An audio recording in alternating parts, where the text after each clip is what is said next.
Welcome to The Explainer. Today, we're diving into what is honestly a massive and kind of sudden shift in the Australian political landscape.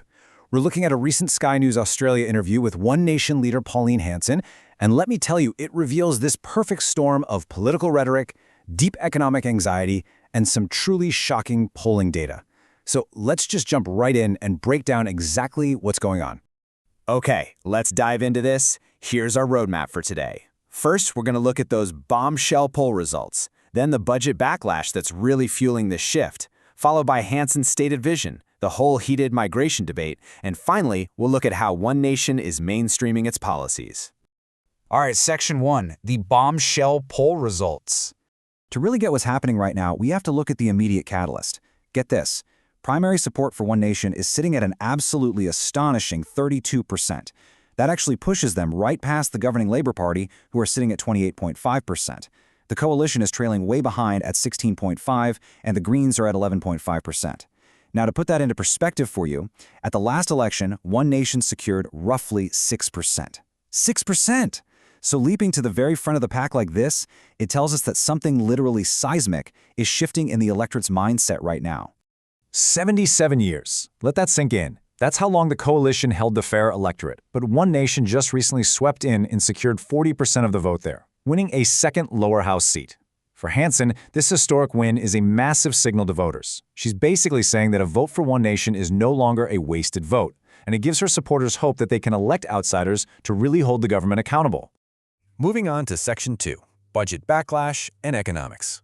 So what exactly is fueling this wild disruption? Well, Pauline Hanson frames the current economic situation with some incredibly strong rhetoric. She literally says Labor's budget is communism, redistributing wealth from those that have worked hard for it. She is heavily criticizing the government for breaking election promises around negative gearing and capital gains taxes, and this directly taps into the massive frustration of voters who feel like their life savings and investments are just under attack. And then, of course, there's the reality of the average person's wallet. $5, $5. That is the weekly breakdown of the government's $250 tax relief measure. I mean, that's barely enough for a single cup of coffee these days, right? Hanson totally dismisses this measure as a scam. She argues the government is quietly taking billions more in personal tax and superannuation behind the scenes, which makes this tiny weekly rebate essentially meaningless for regular Australians who are just really struggling to pay their bills. Hanson also tackles the housing crisis by drawing this incredibly stark generational comparison. She points out that back during her own baby boomer era, you could buy a house for about 3 times your age. But today, it's roughly 15 or 16 times your age. It's wild.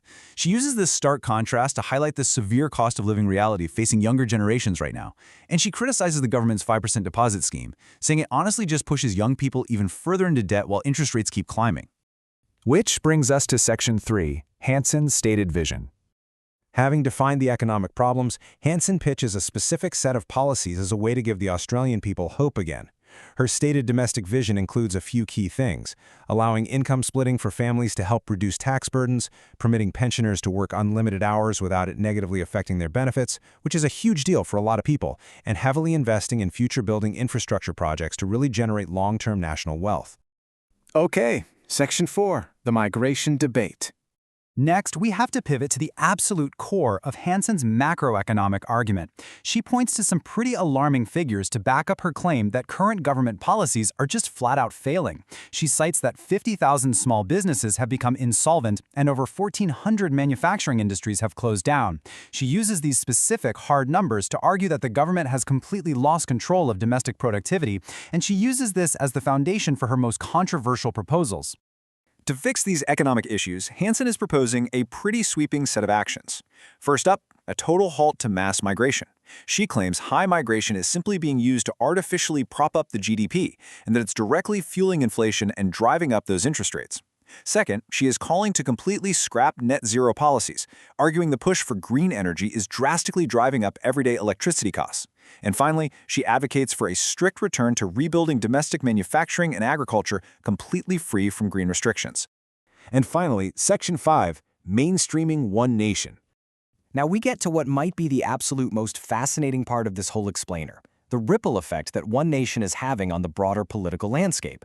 The Sky News report highlights that senior coalition figure Angus Taylor is reportedly proposing new policies that look, well, incredibly familiar. For a migration cap, Taylor is suggesting linking it to housing, which comes out to roughly 130,000 migrants. Hanson claims right on air that this is spot on for her own number. Furthermore, Taylor is proposing an 8-year waiting period for citizenship. Hanson explicitly notes that this has been her party's policy for years. She argues that the coalition's recent loss was a major rude awakening, and it's basically forcing mainstream politicians to adopt her platform just to win back voters. Which brings us to the ultimate question. As mainstream politicians begin mirroring these populist talking points, will voters ultimately return their trust to the traditional parties? Or is this explosive poll the beginning of a permanent realignment in Australian politics? Look, whether you agree with the policies or not, understanding the deep economic frustrations driving this surge is absolutely crucial for watching what happens next, not just in Australia, but as we see similar trends rippling globally. Thank you so much for joining me on The Explainer today, and we'll see you next time.